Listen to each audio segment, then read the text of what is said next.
Bon dia. Ja, per acabar, esta será la nuestra última taula, el True Crime, el relato criminal. A través de los relatos podemos conocer a los criminales y sus motivaciones.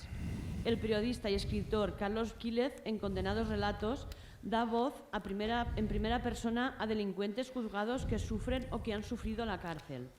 Y la criminóloga Paz Velasco, en Muertes Nada Accidentales, nos mostrará paso a paso las motivaciones de los asesinatos más macabros. El escritor Pérez Cervantes, desde su conocimiento criminal, moderará esta mesa. Pérez Cervantes es licenciado en Derecho por la UAB. Es policía nacional de un grupo dedicado a la investigación de delitos cometidos por Internet y ha coordinado muchas operaciones policiales contra la distribución de pornografía infantil en la red. Es también escritor y autor de 7 novelas, entre ellas 3 minutos de color, que tuvo el premio Cartagena Negra en 2017, Golpes, que consiguió el premio Letras del Mediterráneo en 2018, y sus 2 últimas publicadas por Destino y traducidas a más de 3 idiomas. Es El chico de las bobinas y La espía de cristal. Y Pérez será el encargado de presentarnos a Carlos y a Paz. Gracias. Bueno, buenos días. Lo primero, decir felicidades otra vez a Morella Negra. Lo habéis conseguido, ¿eh? Ha vuelto a ser el festival de siempre, con la misma calidad, con el mismo buen ambiente. Y bueno, agradecido de poder estar de nuevo una vez más aquí, ¿no? También agradecido de la oportunidad que tengo de estar coordinando, moderando esta mesa de 2 buques insignias le llamamos True Crime, pero bueno, de la realidad delictiva. Y a ver qué tal lo hago para controlar y que no se me desmadre esto, porque tengo como 300 preguntas, sé que me tirarán la gorra antes de hora, con lo cual vamos a ver cómo sale, ¿no? Primero, una pequeña biografía. Los dos son muy conocidos, tanto Carlos Quílez como Paz, pero voy a hacer una pequeña biografía de ellos, ¿no? Bueno, Paz Velasco, jurista, graduada en Criminología y Política Criminal y máster en Documentoscopia, Grafística y Falsedad Documental. Paz es especialista en personalidad psicopática y delitos violentos, es docente universitaria, es divulgadora, como sabéis, en medios de comunicación, y ha publicado 3 libros que son Criminalmente, Homo Criminalis, y este último, Muertes Nada Accidentales. Doy fe de que no son nada accidentales. Nada. Carlos Quílez, yo diría que es escritor y periodista de raza, pero él dice que no. Dice que es gacetillero de la mala vida. A mí me gusta más esta última acepción. Carlos, ha estado durante 2 décadas al frente de la sección de tribunales y policía de la cadena SER. Yo me acuerdo mucho de ti, cuando estaba en jefatura en Policía Nacional y me decían, está por aquí Carlos merodeando... Husmeando. Bueno, sí, la palabra era husmear. Sí. Así que tened cuidado con lo que decís. Y seguimos ahí. Y seguiré. Ha estado durante 2 décadas al frente de la sección de tribunales y policía de la cadena SER, fue director también de análisis en la oficina de antifraude, también me afectó cuando estaba yo en delincuencia económica, con lo cual siempre ha sido mi sombra por ahí. Ha trabajado en medios como el Crónica Global, La Sexta, el RAC1, TV3 y desde 2022, no sé si es 2022 o no, eres el coordinador de sucesos en el programa Y ahora son Soles de Antena 3. Exacto. ¿2022? ¿Sí? ¿Tanto tiempo hace ya? Sí, hace ya. Ha publicado 9 libros, entre ellos Piel de Policía, Mala Vida, que fue el premio Rodolfo Walsh de la Semana Negra de Gijón, Sigue la Mala Vida, y el último, que es Condenados Relatos, entre paréntesis, Más Mala Vida. Sí. Bueno, voy a empezar, el orden nos lo saltamos como queramos después, pero voy a empezar contigo, Paz, con tu último libro. Y para mí, Muertes Nada Accidentales, tenéis en común los dos libros en que son relatos de manera contada muy distinta, evidentemente, cada uno de su vertiente. En el caso de Paz son 10 relatos de 10 criminales, perdona mi ignorancia, pero yo de los 10 solo conocía uno de refilón, los demás no, y eso me ha parecido no original, sino poner el foco en aquellos criminales que ya no conocemos, de asesinos y asesinas, algunos en series, otros no. Y lo que sí he visto, y puedo dar fe, que Muertes Nada Accidentales, de manera magistral, con tu sello de siempre, el sello del rigor, ¿no? Tu sello de rigor, el sello de tu capacidad de análisis en cada uno de ellos, y al final pues no dejas de hablar sobre la profundidad del alma humana, de la maldad humana, ¿no? Exacto. Entonces, yo y luego, si te parece bien, entraremos con algunos casos, no podemos entrar los 10, evidentemente, pero yo empezaría una pregunta genérica que bueno, que obedece no solo a esta obra, sino a todas tus anteriores y a tu profesión. Y es, ¿tú crees que conocer las motivaciones de los asesinos nos ayuda a entender el mal? Por supuesto que sí.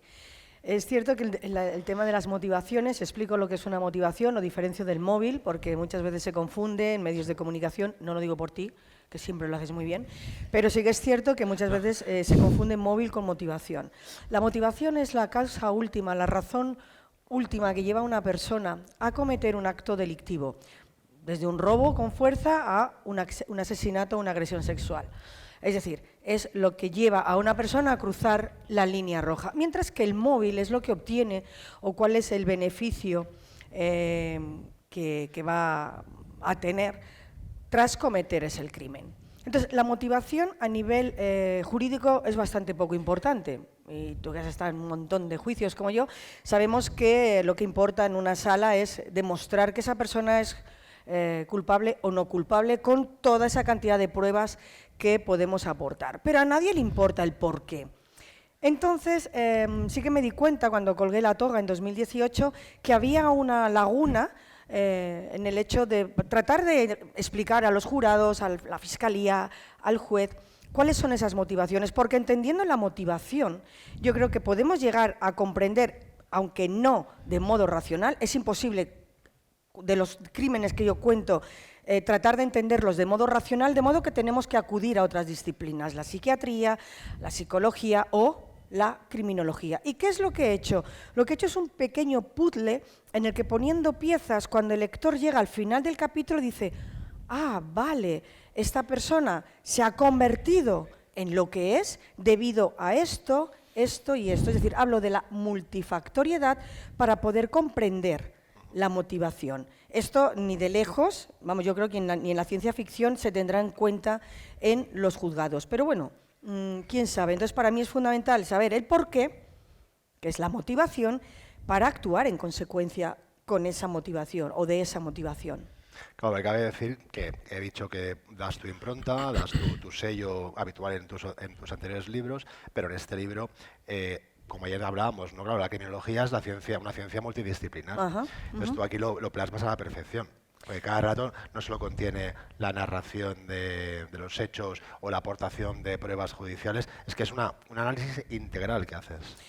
Exacto, cuando hablamos del true crime, que parece que tiene años en España y no es cierto, somos casi los últimos recién llegados al consumo de true crime comparado, por ejemplo, con Estados Unidos, hay una cosa característica que me parece fundamental y es el enfoque holístico del true crime. Es decir, no es solo contar qué ha pasado, es contar por qué ha pasado, es contar qué llevó a esa persona a cometer ese crimen o crímenes, es contar cuáles han sido los estresores y las motivaciones primigenias para convertirse en un asesino, es contar la investigación.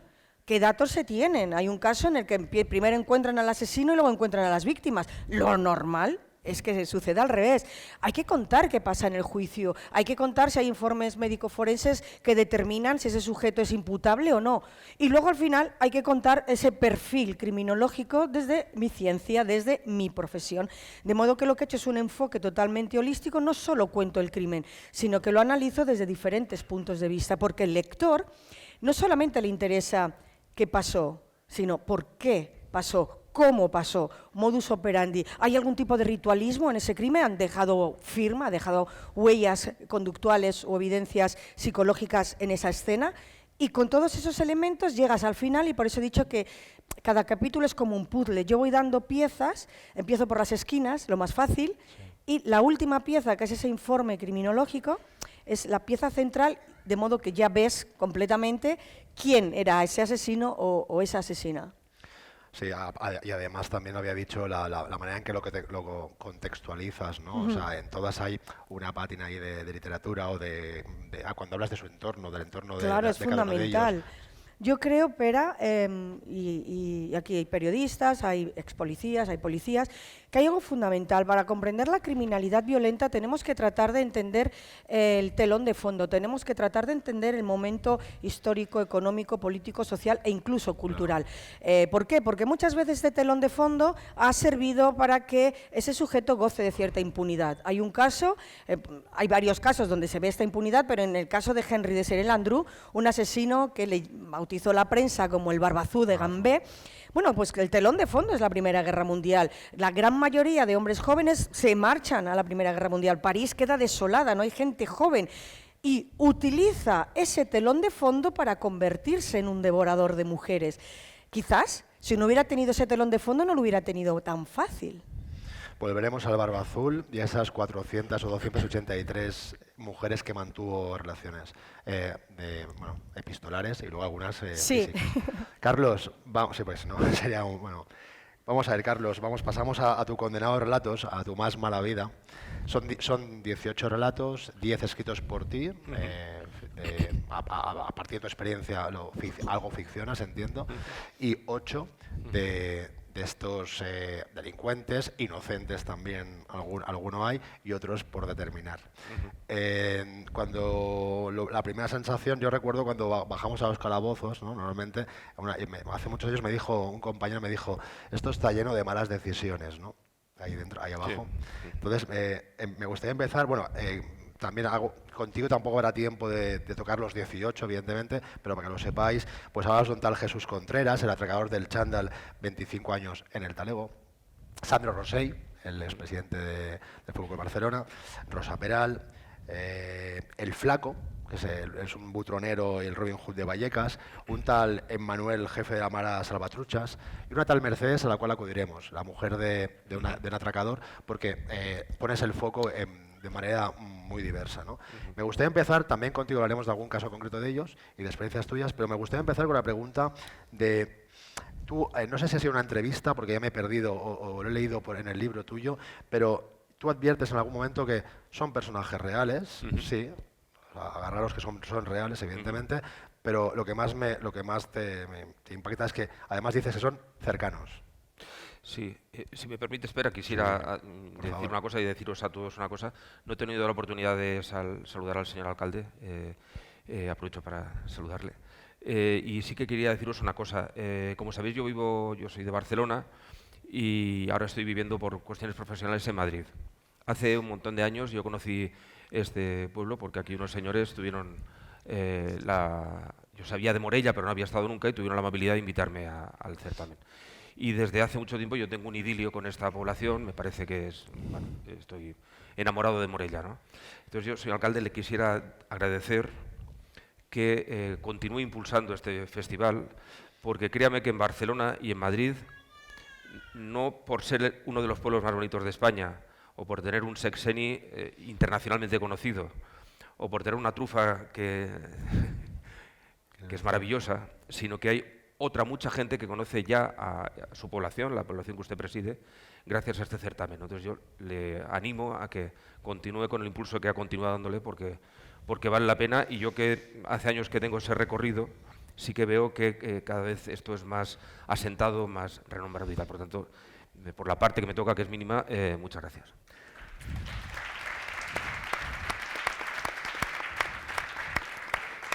Dicho esto, vamos a ver, las historias que explico en Condenado a Relatos son historias que parten de un apriorismo. Es, si yo que llevo 30 años haciendo informaciones de policías y de maleantes, y por lo tanto ya tienes un poco la piel, un poco lo que nos pasa a Cruz, que ya tenemos una edad y que ya a Paz, que estaré pensando yo, a Paz, que tenemos una edad y tenemos ya un cierto recorrido. Si a mí estas historias me han provocado un cierto desasosiego, un cierto interés, me han apretado un poco la boca del estómago y tal, me imagino, quiero pensar que aquellos a los que les gusta la información judicial, la literatura negrocriminal, tanto de ficción como de no ficción, true crime o no true crime, les tiene que afectar como mínimo como a mí, si no más, por aquello de que uno ya tiene la piel más endurecida. Por lo tanto, son historias que a mí de alguna forma me han tocado. Y me han hecho cambiar un poco incluso la perspectiva de algunos preceptos que yo tenía interiorizados, ¿no? Poder hablar con una persona como Sandro Rosell, que ha estado 2 años en la cárcel sin haberlo hecho, es terrible.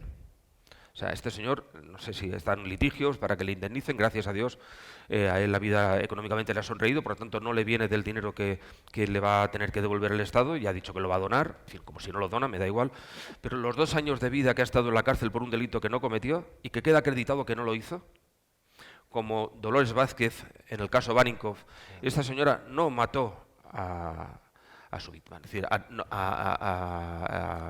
¿Sonia Caravantes? ¿Era? Sí. Fue Tony King, como sabéis, fue tal, pero fue condenada, es decir, fue condenada, y todo el aparato de la justicia, todo el aparato gubernativo se equivocó. La Unidad Orgánica de Policía Judicial, la Fiscalía, el Juez de Guardia, la Audiencia Provincial, etcétera, etcétera, ¿no? Se demostró una bendita colilla para ella, iba a decir una maldita colilla, una bendita colilla para Dolores Vázquez, la sacó de ahí, ¿no?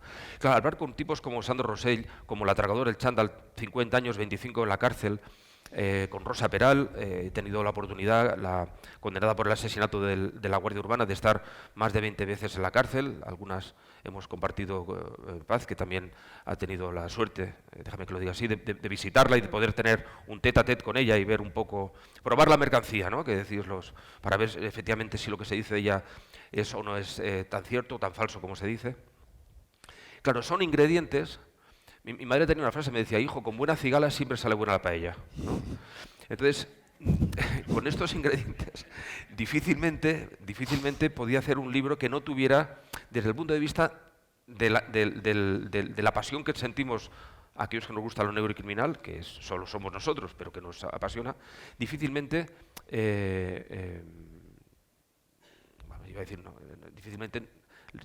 les va a gustar. Yo creo que les va a gustar o no, ya veremos, ¿no? Pero quiero decir que tiene ingredientes como para pensar que es un libro potente, es un libro que tiene energía, que tiene historias de las que marcan. Y sobre todo tienen eso que la literatura incorpora a mi quehacer diario. Yo soy fundamentalmente periodista, soy básicamente, iba a decir estrictamente no, pero fundamentalmente periodista, pero yo en el periodismo no puedo ni debo trasladar mis emociones, fundamentalmente porque no os interesa a ninguno de vosotros cómo me afectan a mí las cosas. Es mi problema, ¿verdad? Lo que queréis es que os diga qué ha pasado, ¿no? Pues en Valencia ha pasado esto, en el caso Alves ha pasado esto, y usted, señor lector, señor telespectador, telespectadora, usted ya valorará, ¿no? Y aquí sí que nos permite, que es un poco ese paso cualitativo desde el punto de vista de la ampliación que ha hecho en su último trabajo Paz Velasco, es el incorporar las emociones, incorporar eso otro, cómo te afecta, cómo lo ves tú, cómo te puede llegar incluso a modificar el hecho de acercarte a este tipo de personajes, ¿no? Sí, me gusta lo digas, porque es verdad. Como lo dices tú, lo digo yo. Este libro está repleto de pozo. De pozo de vida, es que no lo puedes ocultar. No sería correcto que yo dijera que destila verdad. ¿Qué verdad? No, destila realidad. Yo este libro, tienes la habilidad, yo a veces lo pienso, yo llevo 33 años de policía, más de 28 en la judicial, en la Pringue, ¿no? En la Pringue, sí. Y hay veces que pienso, tengo que quedar con gente del mismo gremio para recordar todo lo vivido y experiencias que se te van, ¿no? Y tú tienes la habilidad de condensar ahí ese pozo de vida que llevas tú de 30 y pico años de experiencias con todos ellos. Vamos ya en harina, voy a por protagonistas ya. Podríamos hablar, es que me ha sido muy difícil, Paz, de pensar sobre quién le pregunto, porque preguntaría muchas preguntas de cada uno de ellos, ¿no? Y no hay tiempo para ello, ¿no? Pero vamos a empezar, no sé si a lo mejor la lección tú dirás, ¿y por qué este, no? Mira, he cogido a Denis Nielsen, el primero de los asesinos que tú hablas, quizás también es de los primeros o el primer caso que está en el libro, en el orden, ¿no? Es el primero, es el primer relato, ¿verdad?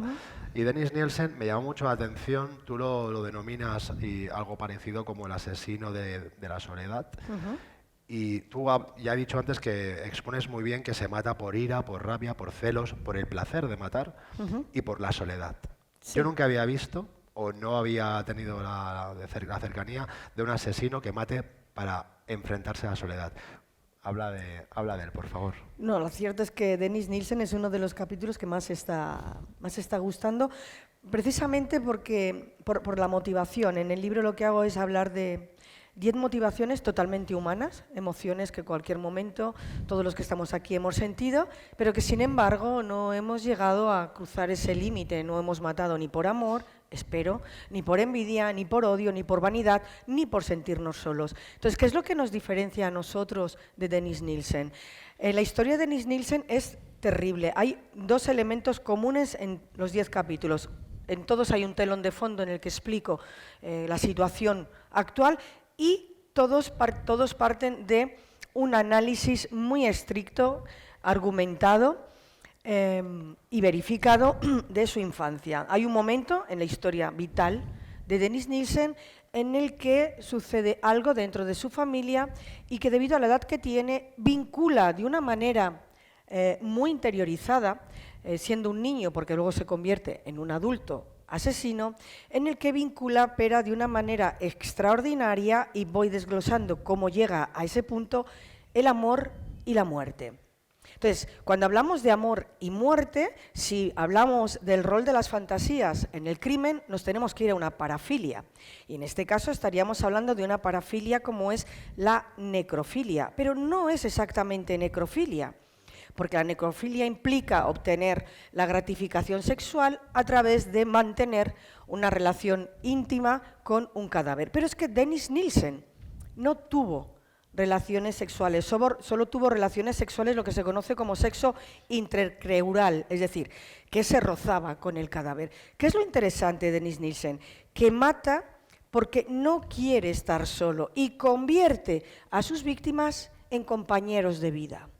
Los lava, los baña, los viste, los desviste, los sienta cuando llega cada tarde de su trabajo en un sofá y tiene una conversación, pues mi día ha ido así, ¿cómo ha ido tu día? De modo que no los trata como víctimas ni como cadáveres, los trata como compañeros sentimentales. Evidentemente, el cuerpo, según va pasando el tiempo, se deteriora. Entonces, ahí entra ese concepto de asesino multicida como es Dennis Nielsen. Pero para él encontró en la muerte la única forma de tener una relación sentimental que a él le valía. Entonces es terrible cómo ese proceso, que es un proceso que va, como has visto, va muy poco a poco. No es que se levante un día y diga, me voy a poner a matar. No, no, no. Es que no es así. Es que el asesino en serie no se levanta un día y dice, pues voy a empezar a matar. No, hay un bagaje y una criminogénesis anterior muy importante. Dennis Nielsen mata porque es incapaz, no tiene las habilidades ni emocionales ni sociales para conseguir una pareja viva.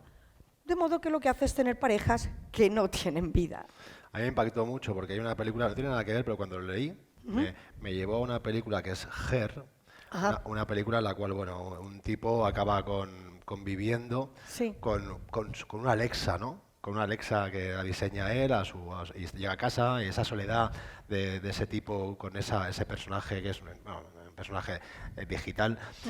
Y de repente me conectó con eso y pensé, menuda situación, ¿no? O sea, porque cómo los maquilla, cómo los trata como personas. Cómo prolonga el tiempo. Claro, hay una cosa muy interesante y es que cuando él ve que la piel empieza a tener, las pruebas de esas livideces y cómo el cuerpo pues se va deteriorando, lo empieza a maquillar para que en ningún momento él lo vea como un cadáver. Entonces, todo el proceso post-mortem que hay y cómo trata a las víctimas es muy interesante desde el punto de vista psicológico y, por supuesto, desde el punto de vista de la ritualización cadavérica, ¿no? Ahí está la firma de Dennis Nielsen. Claro, no recuerdo muy bien, sí, porque me parece que era Dennis Nielsen el que en declaraciones policiales se tira de manera detallada. Absolutamente, tanto él como Alexander Pichushkin recuerdan a cada una de sus víctimas, dónde las han conocido, cuándo, en qué situación, nombre, apellido y cómo acabaron con sus vidas.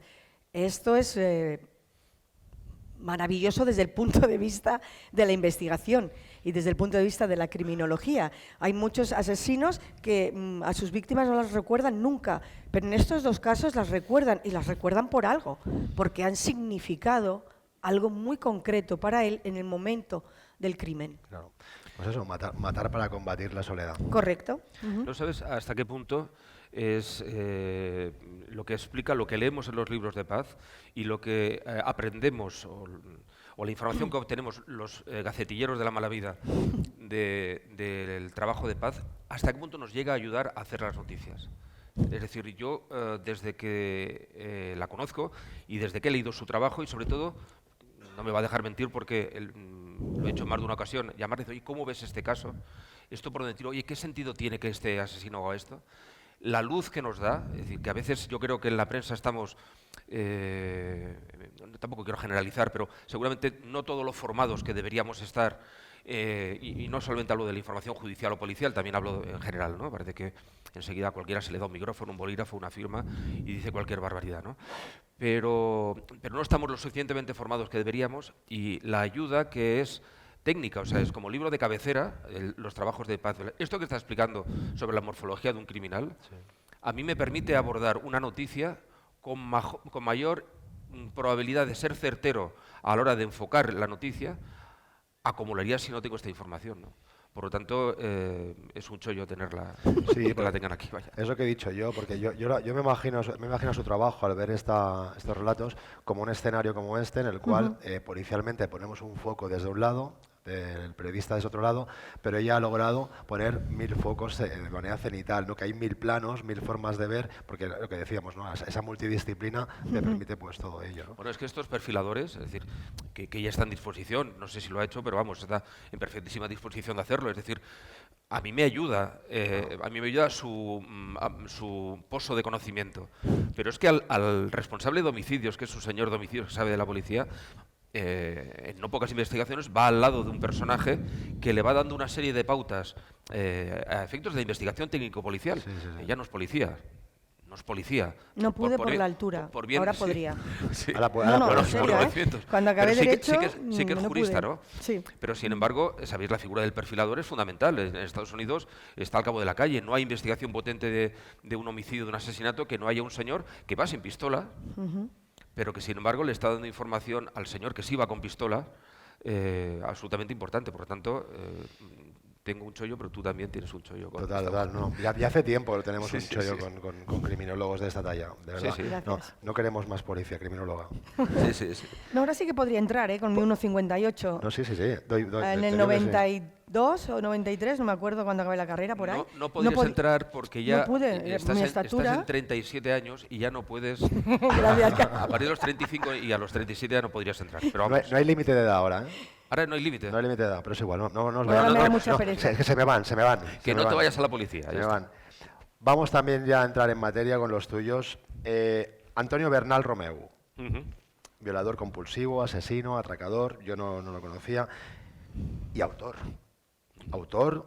de un manual titulado 12 formas distintas de eliminar un cadáver. Lo dices aquí, pero me lo has dicho ahí fuera hace un rato, que yo no sabía que este manual te lo había entregado a ti. Sí. Cuéntanos, por favor.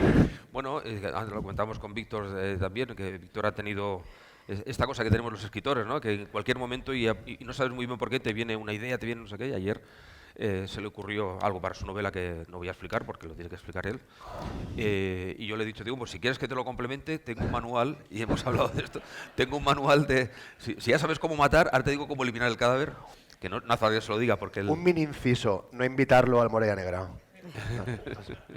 Bueno, no. Este hombre, Antonio Bernal Romeu, le conocí gracias a al consiglieri de uno de los clanes de narcotráfico más potentes de Barcelona, clan de etnia gitana.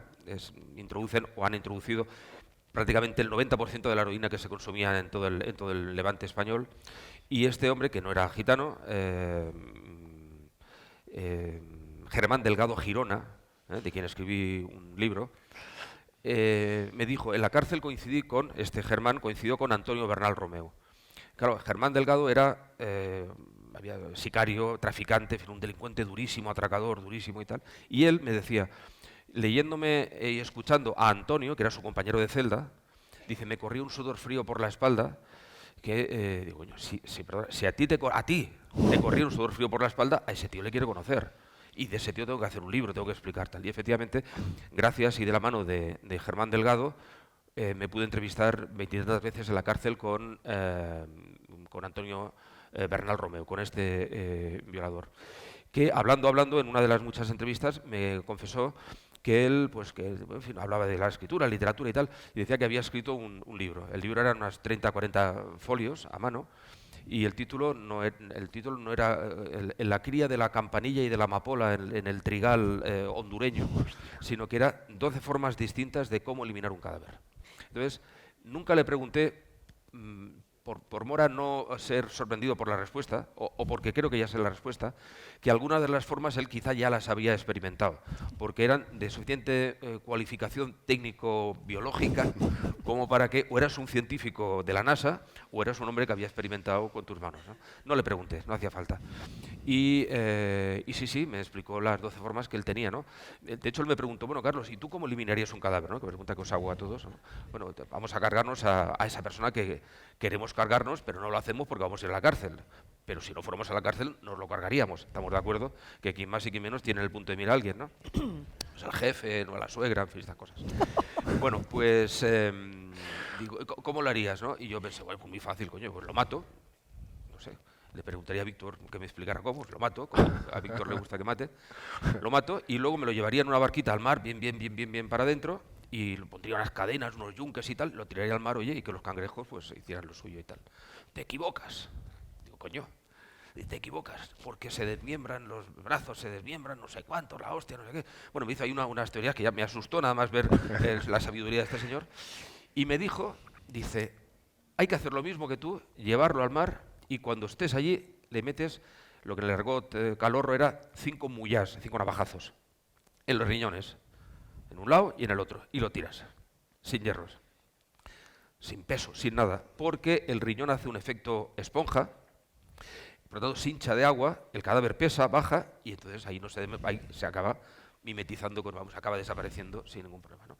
Yo le escuchaba con mucha atención y pensaba, joder, qué bien, ¿no? Y él me miraba como diciendo, créeme que es así, ¿no? Y yo le dije, bueno, pues ya está, pues es así. Claro, si eso a mí, que llevo 30 años y he estado en 400 juicios, según he ido a más juicios que muchos abogados en ejercicio, ¿no? He ido a cubrirlos, ¿no? No todo el juicio, pero he estado presencialmente en centenares de juicios. Si eso a mí me producía ese dolor de barriga, lo que os explicaba antes, he pensado que por poner en el libro este tipo de historias y que la gente supiera este tipo de cosas, más allá de, desgraciadamente, dar pistas a los que queréis matar a alguien y eliminar su cadáver, pero bueno, me parecía interesante, ¿no? La historia de Antonio Bernal y la de Jesús y la de Germán Delgado son historias verdaderamente duras porque me cambiaron la forma de entender a la delincuencia, ¿no? Verdaderamente me di cuenta de que uno, si no va bien preparado, puede empatizar, y aun yendo bien preparado, os voy a explicar una anécdota. Mi padre estaba muy enfermo en aquella época, os hablo de hace 20 años, le habían operado de una intervención de riñón muy severa, estaba en la UCI, y yo tenía visita el viernes en la cárcel, por lo tanto salía del hospital, había estado con él toda la noche, y me cogí la moto y me fui a la cárcel de Cuatro Caminos en Barcelona a entrevistarme con él, ¿no? Bueno, pues el tipo debía ser la 7ª o 8ª visita que hacía, ¿no? De las 20 y tantas. Y cuando llego allí me dice, hombre, Carlos, te veo con mala cara, te veo un poco... ¿qué te pasa? Fíjate, el tío sí era listo, que se dio cuenta de que yo venía con un rictus de... Bueno, pues mira, Antonio, verás, que mi padre ha pasado esto, está en el hospital, patatín, patatán. Hice lo que se supone que no debemos hacer, que es abrirnos ante un personaje de esa calaña y con esa magnitud de análisis psicológico que tienen a menudo este tipo de psicópatas y de animales, ¿no? Y de depredadores, como dicen los criminólogos. Pero lo hice. Venía con la guardia baja y se lo expliqué. Creerme que durante las siguientes 15 veces me preguntó, cada vez que lo fui a ver a comunicaciones, por la salud de mi padre, con un cariño aparente, como no lo he notado incluso en algunos de mis mejores amigos. Teatro puro, ¿verdad? Pero si vas con la guardia baja, eso entra como un tal y acabas pensando en 8ª situación, en la 8ª secuencia. Hombre, que quizá, pues oye, un tío igual no lo hizo, o igual hay que entenderlo, o igual que no sé qué. Y eso es fatal, ¿no? Para un Esa es la habilidad de la calle, ¿no? Claro. Es la habilidad de los ojos de la calle. Ya volvemos, vamos aquí dando saltos a muertes nada accidentales. Es que ya no sé si por Gertrude, por el Barba Azul. Vamos a Gertrude. A Gertrude, disculpa, Banisewski. Gertrud Banicensky, Uf, de vale. origen polaco. Lewandowski me sale bien, pero esta me ha más complicado. Pues la Gertrud Banisewski también, bueno, vas a hablar tú de ella ahora mismo, pero es un perfil que te rompe, ¿no? Que te rompe, Sí. es una madre de 4 o 5 hijos. 6 hijos. 6. Acogen a una, no recuerdo si era una vecina, la Silvia, perdón, No, no es vecina. Silvia Likens, ¿no? Sí, Silvia Likens, Likens. Sus padres eran feriantes y tenían 4 hijos y 2 hijas. Y ellos veían mucho más normal que les acompañaran los hijos que las hijas. Y deciden, dan voces por el pueblo donde viven, por el barrio donde ellos también vivían, buscando a alguien que cuide de sus hijas por $20 a la semana, que en aquella época, años 50, era bastante dinero, 50, finales 50, principios de los 60. Y dejan a Silvia Likens y a su hermana, de 16 y 14 años. Y ahí empieza un auténtico infierno que dura 3 meses. Sí, lo que llama mucho la atención es cómo manipula. No manipula. No es la palabra manipular también. Pero bueno, la Silvia Likens acaba siendo asesinada. Silvia Likens es torturada de manera prolongada.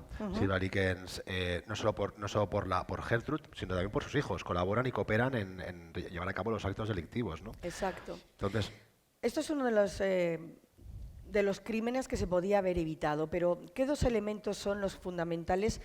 No voy a entrar en qué pasó con Silvia Likens porque es bastante duro. He intentado describirlo de la manera más aséptica posible, siempre sin caer en el morbo, pero sí, la torturan durante unos meses hasta que finalmente muere. ¿Cuáles son los 2 elementos fundamentales de este caso? Por un lado, ¿quién es Gertrud Banicensky y cómo se convierte en una asesina? Una asesina en plan Charles Manson, porque ella realmente no participó de modo activo tanto ni en el asesinato ni en las torturas. Ella iba diciendo, ella se sentaba en una silla que tenía viejísima en el sótano, sacaba los cigarrillos, sus latas de cerveza y observaba. Pero ¿cuál es el elemento fundamental de este caso? Gertrud Banicensky tenía 6 hijos, acoge a estas 2 niñas y hay una semana en la que el dinero llega tarde y decide castigar a la hermana pequeña de Silvia Likens. Y dice Silvia, no, castígame a mí. Y el castigo es atroz, porque llega el dinero más tarde. Precisamente al día siguiente llega el cartero con el cheque de los $20. Bien, lo que hace Gertrud Banicensky es volcar absolutamente todas sus emociones, su frustración, los sueños no cumplidos e incluso los sueños arrebatados en esta niña.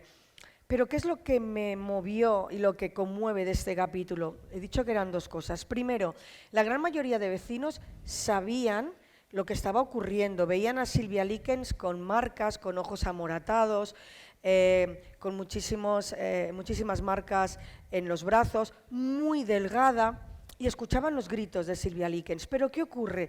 En aquella época, en Estados Unidos, se veía bien disciplinar a los hijos. Nadie se metía en la vida de nadie. Y luego, de modo que aunque veían el estado de Silvia Likens, pensaban, bueno, ella ya se ocupó, Gertrud Banicensky, decir que Silvia Likens era una fresca, que era una prostituta, que cobraba dinero por estar con hombres mayores, cosa que no era absolutamente cierto. De hecho, y perdonad que sea tan cruda, quien arrebata la virginidad a Silvia Likens es Gertrud Banicensky con una botella de Coca-Cola, mientras tiene a un montón de críos observando. Y luego lo que hace es manipula a su propia familia. Ella tiene 3 relaciones sentimentales desastrosas, horribles, que la marcan muchísimo, como la marca la educación que la dio su madre, y consigue convencer a sus hijos de que participen en la tortura de Silvia Likens. Y sus hijos, a su vez, convencen a sus amigos de que participen. Cuando yo explico el juicio, lo que hace el juez es preguntar a una de las personas más activas, que curiosamente es la que llama... Perdón, me está vibrando el móvil. Ya me tocaba el mío, digo, Lo siento. Es preguntarle, perdona, muchacho, ¿por qué habéis hecho esto? Y contesta 2 frases demoladoras. Primero, porque Gertrud Banicensky nos lo pidió. También tenemos que pensar en esa autoridad parental que se llevaba a rajatabla en Estados Unidos en ese momento. Y la segunda parte de la frase es, pero realmente no sé por qué he matado a Sylvia Likens. Entonces, es un caso brutal, primero porque la protagonista es una mujer, segundo porque participan de los 6 hijos, 3, excepto la mayor, el resto que participan son menores de edad. Ellos convencen a sus propios amigos y esta niña estuvo en un sótano sin ser alimentada y con torturas que no voy ni a comentar, algunas las comento porque es importante saber cómo la veía la gente, qué es lo que ocurría para que la gente la viera así, y luego cómo en el juicio, que tenéis las fotos del juicio, tenéis las fotos de Gertrude Waniczenski, de sus hijos. Gertrude dice en la sala, yo no tenía ni idea de lo que estaba pasando en mi sótano.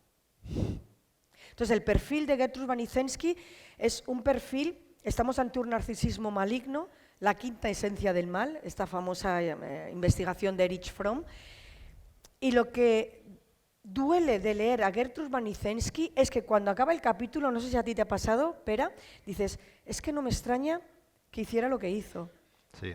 Lo llegas, o sea, es una locura, pero en cada capítulo llegas a comprender por qué esa persona ha llegado a cometer ese crimen, que es lo que trato de explicar en este puzzle. Pero no sé si es por el contenido objetivo o por ti, la que me hace entenderla mejor, porque es uno de los capítulos, recuerdo que cuando he dicho de contextualizar es porque está narrado excelente, esa casa, ese sótano, esa actuación de los niños, esa posición suya en el sillón como estabas describiendo. Es que eso yo me la imaginaba y... Sí, es muy ese, lo que te dije ayer, ¿no? Este capítulo, cualquier guionista no se esfuerza mucho en adaptarlo y hacerlo ya en un capítulo. Guionistas del mundo, llamadme. Yo soy de formación guionista, si te llaman algo, llámame y lo hacemos. Pasamos ahora a ti, Carlos, de nuevo. Más que entrar con alguien en concreto los personajes, que también lo haremos, pero hay una pregunta que lo he leído por ahí de ti, una expresión que decías que para explicar la verdad a veces hay que bajar a las cloacas, ¿no? Y aun a riesgo de que te muerdan las ratas. ¿Te han mordido las ratas a ti? Sí, sí. Sí, sí. Mira cómo trae los pantalones. Fíjate. Sí, sí. Ayer mismo fue, ¿no? Iba a decir una grosería, pero no. De cigarras y paellas no digas nada ya. Sí que. Además es buen síntoma que haya pasado, ¿eh? Porque creo que es un síntoma de que estás donde tienes que estar. No se puede hacer periodismo, como parafraseando a mi santa madre de nuevo, fresquito en verano y calentito en invierno desde la redacción. No, el periodismo es otra cosa, hay que aproximarse a la realidad, de una cosa tan suavemente poliédrica como es el crimen, ¿no? Que no se puede enfocar el crimen desde el punto de vista de la policía, mucho menos desde el punto de vista de un portavoz policial que a lo mejor no ha estado ni siquiera a pie del cañón de lo que han hecho sus compañeros, ¿no? Hay que pensar que el crimen tiene una cara que es la cara de la víctima, de la que hablamos poquísimo, pues de los factores familiares, de los factores circunstanciales alrededor del crimen, de los elementos judiciales, del autor, ¿no? En este libro dedico un capítulo a la esposa de un atracador, ¿no? ¿Cómo es la esposa de un atracador? En un libro anterior que se llama Psicópata, que es el que hice sobre Antonio Bernal, sobre el violador, llegué a entrevistarme con la esposa del violador, ¿no? Entonces yo decía, ¿cómo coño será la esposa de un violador?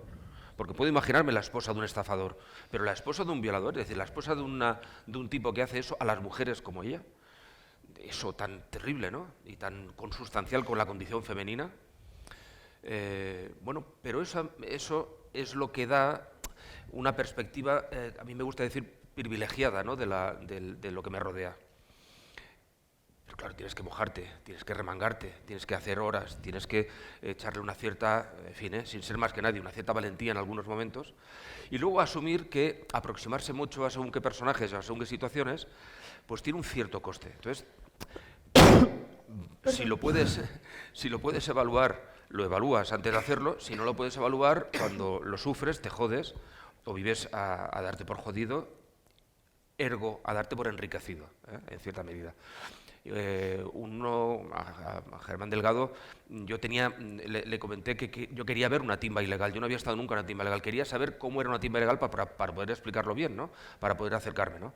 Y él me llevó a una timba ilegal. El día que me llevó a la timba ilegal, aparte que él tomó de todo y estuvimos jugando con unos personajes.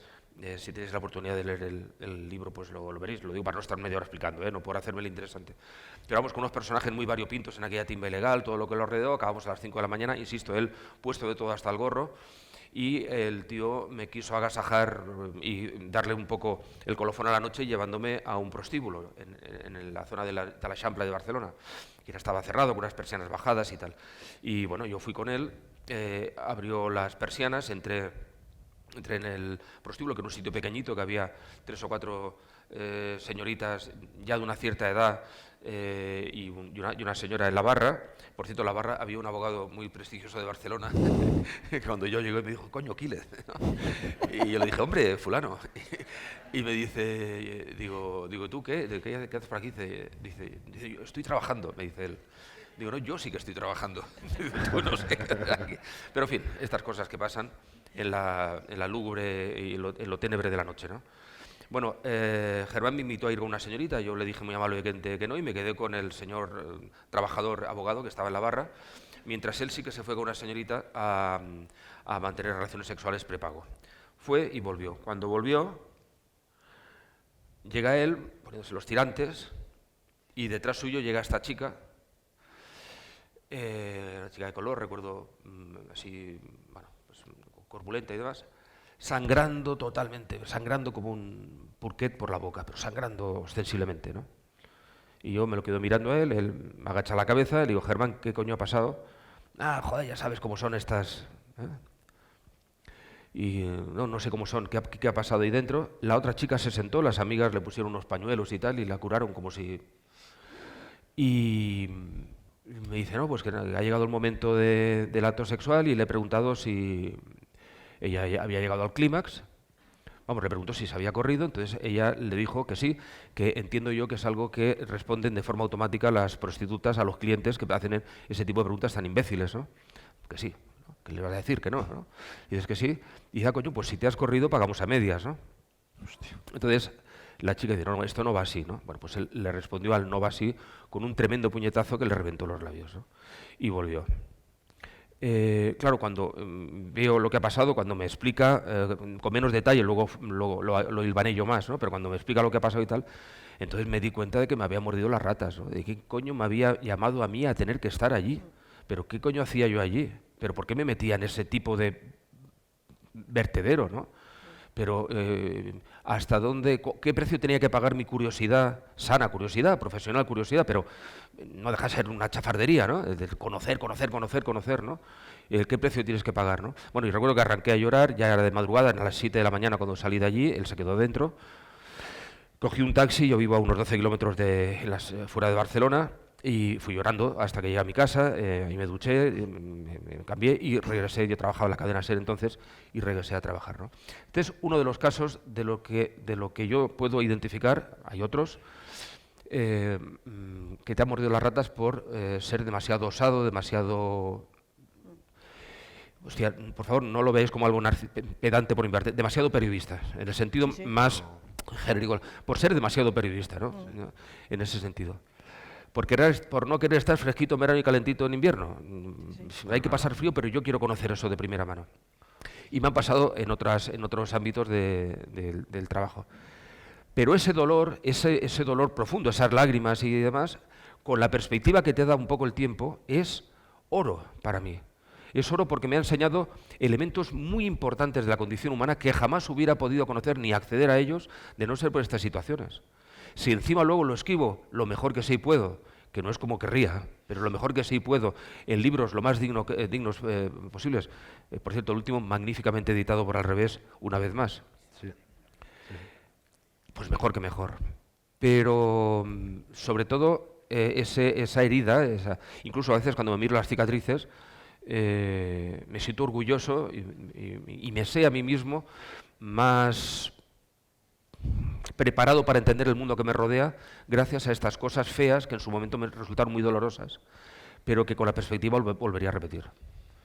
es normal que los terrenos que frecuentes te acaben muriendo las ratas, y más con tu pasión y con tu forma de entrega y con tu forma de entender el trabajo.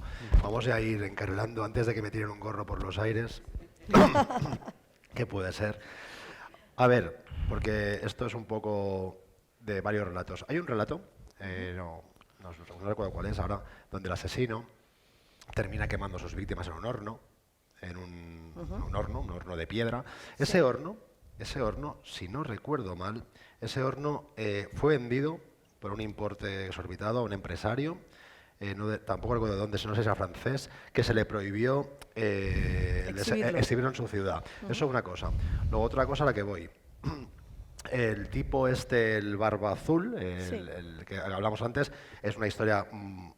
Vamos, como las 10 que tiene Paz, no tenemos tiempo para entrar en ella, pero es lo que decía ella, en época de la Primera Guerra Mundial, en Francia, el tipo se aprovecha de que hay mucho hombre muerto en la guerra o fuera de casa, muchas viudas, y como no hay Tinder, que hay prensa, a través de la prensa de correspondencia de anuncios, llega a contactar con 283 mujeres, con algunas mantiene relaciones, las seduce a pesar de que no es nada favorecido, debió tener un palique brutal, y a raíz de ahí, por su ambición y demás, pues acaba asesinando a algunas, también con un ánimo de lucro, un ánimo de dinero. Exacto, aquí la motivación es la avaricia. Y demás. Pero lo que voy de ese personaje... Perdón, a lo que veo de ese personaje es que acaba teniendo, una vez lo detienen, ingresa en prisión, y acaba teniendo 800 cartas también de fans, de amor que están locas por él. Apartamos también esto, apartamos también el horno, y vamos a la pregunta, ¿no? La pregunta es, hostia, yo me pregunto, esta atracción que hay por este tipo de asesinos, o por este tipo de estos crímenes tan bestias, esta atracción que está plasmada no solo en la literatura no tanto, sino en series, en documentales, hay una atracción muy fuerte, ¿no? ¿Tú no crees que se idealiza a los asesinos? Porque yo he estado en varios. Yo nunca he estado en homicidios, pero he patrullado 5 años de Barcelona en los 90 y me he encontrado con escenas de crimen bastante bestias, ¿no? Y cuando llegas ahí, yo recuerdo la primera de ellas, no voy a describirla porque fue en Casa Antúnez, pues un tipo mata a su madre de una manera brutal. Y cuando entré ahí con 20 años y veo la escena de ese crimen, que han pasado ya 33 años, yo recuerdo que en ese momento estás en modo operativo, ¿no? En modo, llama al juez, mira dónde está el cuerpo, dónde está esta parte del cuerpo, no la encontramos, estamos ahí. Y cuando regresé a casa, a mis 21 años, aquella en Tenza, me meto en el ascensor y mi cuerpo temblaba. Mi cuerpo temblaba de lo que había vivido, ¿no? Entonces, claro, cuando te enfrentas a una escena real, y tú que te has enfrentado a En México sí, aquí no. En México sí que puedo acceder sé que a vas las México, escenas del crimen, pues, en España no. Cuenta, a ver, ¿qué se te ocurre? Esa atracción que hay ante eso. No, además es que es una atracción que el origen está en Estados Unidos. Atracción hasta el punto de que se han creado álbumes con cromos, se venden, por ejemplo, John Wayne Gacy vendía sus cuadros que hacía en prisión a un precio espectacular. Claro, aquí estamos hablando de dos cosas muy importantes. Por un lado, de esa atracción que hay sobre el crimen y que es el propio espectador o consumidor de crimen el que llega a idealizar y mitificar a los asesinos. Ni los asesinos son Aníbal Lecter, ni son súper inteligentes, ni por supuesto tienen esa capacidad que nos muestra el cine, la televisión, la literatura, etcétera, porque entonces todos estarían en la calle y los policías estaríais dándos de cabezazos porque no atraparíais a ninguno. ¿Por qué atraen esos objetos? Cuando se atrapó a David Berkowitz, el hijo de Sam, en Estados Unidos, y la sociedad americana se enteró de dónde vivía, la gente iba con un cincel y con un martillo a llevarse trozos de la puerta de madera de David Berkowitz. Ted Bundy, estando en prisión, escribía cartas que vendía por una suma imposible, algo exagerado. Se compran ropa de asesinos. Rabadán vendió algunas de sus camisetas mientras estaba en el centro de menores. Rabadán es el asesino de la katana, año 2000, abril del año 2000. Miguel Carcaño tuvo que prohibirle... Perdona un segundo. Rabadán me regaló un dibujo, tengo un dibujo en el comedor de mi casa, que es un dibujo de él, hecho con boli, y hubo una persona que me daba 5.000 euros si yo se lo vendía. Exacto. Entonces, aquí hay varias cosas. Hay el hecho de que seas una persona, bueno, pues con un fetichismo especial, de que tú quieres tener un objeto, una prenda, algo de un asesino. A mí, Rosa Peral me ofreció algo que dije, no, es que no lo quiero, pero sí que me ofreció algo para tenerlo de ella, algo que llevaba puesto un día, dije que no me interesaba en absoluto, ¿no? Eso ya es al revés, ¿no? O sea, sí, en este caso era al revés, claro. sí, pero fue muy curioso porque, bueno, pues debió pensar que quizás me interesaba. El hecho de que este tipo de personas lleguen hasta el punto, lo que comentaba de Berkovich, perdón, se creó una ley en ese momento, igual que existe en Estados Unidos la ley Meribel, se creó esta ley Berkovich para prohibir que los asesinos se lucraran de cualquier tipo de programa que se vea en televisión, true crime, novela que se hiciera, porque claro, hubo asesinos que se hicieron muy ricos, porque todos esos derechos los vendían y los podían cobrar. Pues esta fue la primera ley que prohibió que los asesinos se enriquecieran a costa de sus crímenes. Nos fascina el crimen. Y hay diferentes niveles de fascinación. A mí me interesa el crimen y lo he dicho desde siempre. O sea, yo estudiaba Derecho y coleccionaba el caso y mi madre decía, a ver, tus amigas leen el Superpop y tú lees descuartizamientos, tenemos que hablar. A mí el Superpop no me interesaba en absoluto, pero yo coleccionaba el caso y tenía recortes y tenía carpetas y carpetas que aún conservo de los años 80, 87, 88, que yo aún no había terminado la carrera de Derecho. Hay gente que le interesa tener objetos de asesinos porque para ellos son como trofeos y les hacen sentir y vivir unas sensaciones muy particulares. Y luego tenemos a aquellas personas que son fanáticos de los asesinos y de unos asesinos muy concretos. Por eso yo he huido de los Bundy, de los Jeffrey Dahmer, que todo el mundo conoce, que está sobreexplotada la historia y sobreexplotado el criminal, porque claro, la productora ha ganado muchísimo dinero con la serie de Jeffrey Dahmer. A pesar de que las víctimas, las familias de las víctimas han demandado a la serie, ha sido un beneficio brutal. Entonces, cada uno de nosotros, de los que estamos aquí, nos planteamos por qué nos interesa el crimen. ¿Cuál es el extremo? El extremo es ir y pedir a Rosa Peral, te doy 10.000 euros por tu ropa interior. ¿Puede que eso ocurra en algún momento? Pues puede que eso ocurra porque ya ha ocurrido. Y en el caso que decías de las mujeres, que estaban totalmente enganchadas a Henry Desiré Landru, que el tren que iba desde Gambé hasta el juzgado de París lo llamaron el tren Landru, porque estaba lleno de mujeres y las mujeres iban a conocer a Henry Desiré Landru. Es una parafilia, aunque no está determinada ni aparece como tal en el DSM-5, que se llama hibristofilia, la capacidad de enamorarse de los malotes. Y tiene varias explicaciones, una de ellas es la explicación biológica. Tira el sombrero. Vale, a lo que iba. A Miguel Carcaño le pasó exactamente lo mismo. Le tuvieron que decir en el centro penitenciario, no vas a recibir ni una carta más, porque recibía prendas femeninas, dinero, cartas de amor, y pedían algunas jóvenes menores de edad un vis a vis con Miguel Carcaño, un asesino confeso. Pues ahí dejamos esto. Espérate, una última pregunta, me lo permito. Son 5 minutos. Buah, perdón, lo siento, Carlos. No. Te he robado tiempo.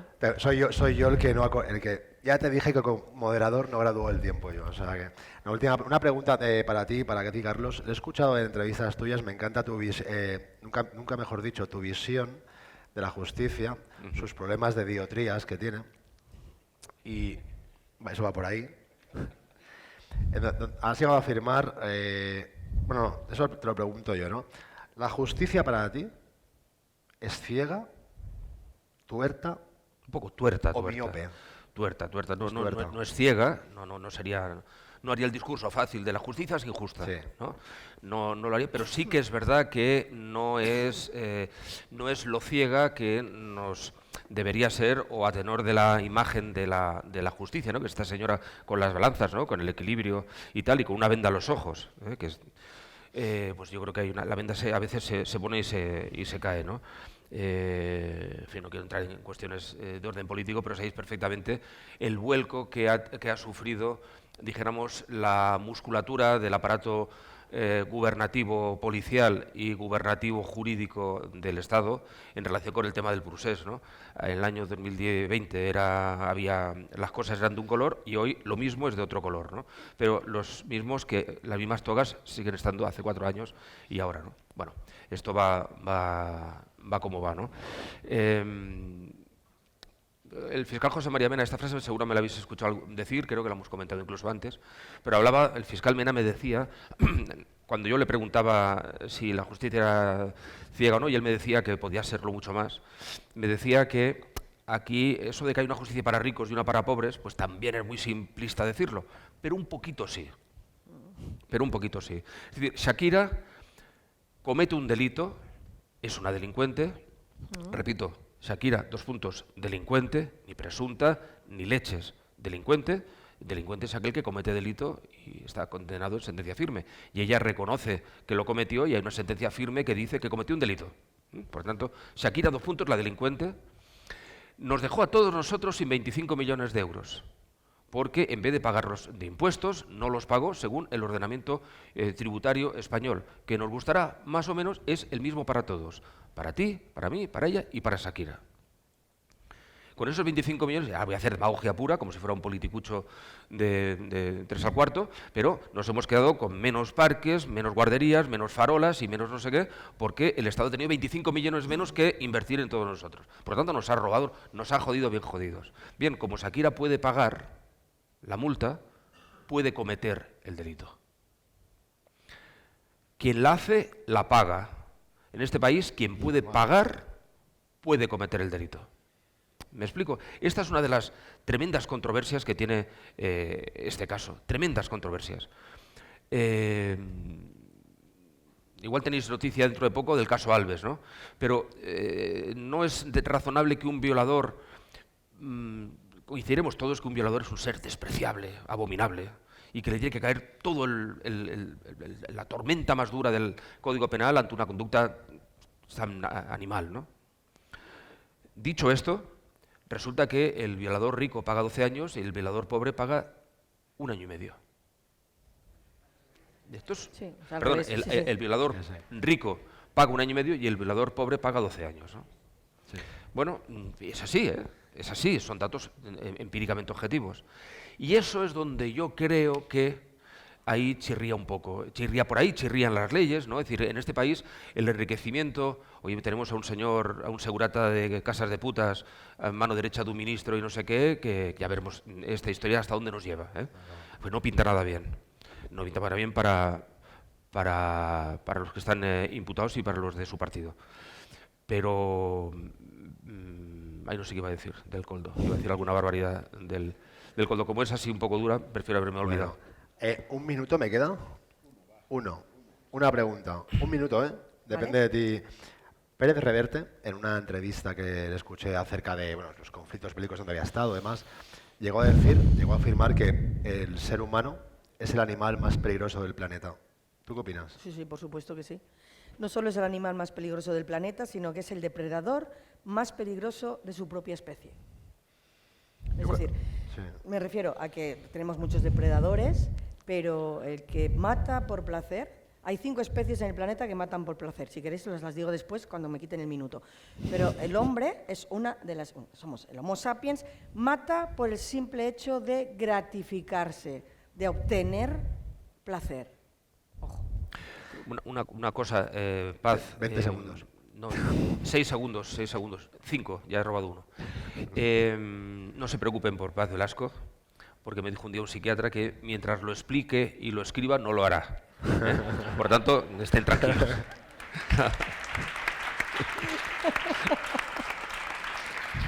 Y ya para acabar, agradeceros, no me lo he pasado bien. Me han gustado mucho, pero no me lo paso bien porque ya no me lo paso bien con estos tipejos. Pero no lo digo por decir, son 2 libros magistralmente escritos, cada uno en su estilo, evidentemente. No me cansa de decir que lo de Paz es un análisis integral de cada uno de los casos y de una manera reflejado que yo hasta ahora no lo había leído así, y me parece magnífico. Y en el caso de él, olvidaros de Google para ver cómo es la vida. La vida es así. La vida no está en Google, la vida está en palparlo, pisar suelo, bajar a que te mueran las ratas, y ahí lo han dejado plasmado. Muchas gracias. Gracias.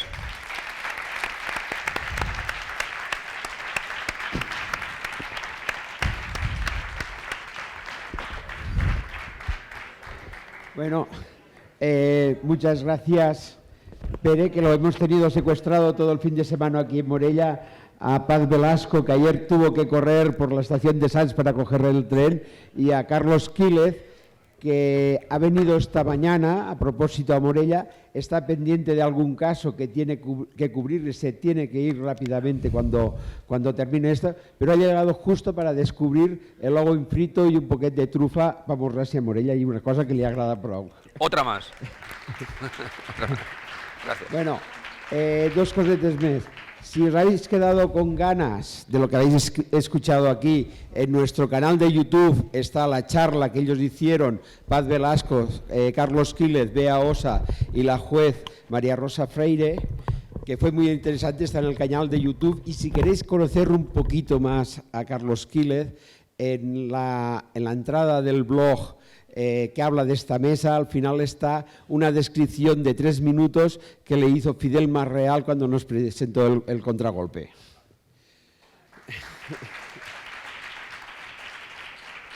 Bueno, casi hemos llegado al final de Morella Negra. Aquí sí que es el punto final. Sí. Aquí llega el punto final de las mesas literarias. Ahora nos vamos a la sala de degustación gastroliterario Sergio Besser. Ahí firmarán los libros ellos y nuestros escritores del Lumpen, que hablan sobre perdedores, no son ellos los perdedores. Y también la degustación, hoy nos han preparado unas croquetas de bolo, un gran desconocido, muy negro y muy sabroso. Tendremos trufa a palo seco, con un poquito de aceite milenario, un poquito de pan y sal, que ha preparado Morella Negra, y tendremos vino de la Terra Alta, del Celler Campinyó, que podremos degustar ahí. Y para terminar el festival casi ya, allí igual decimos otras palabras, porque lo del vino yo también hablaré, pero mi recomendación de siempre, leed, malditos.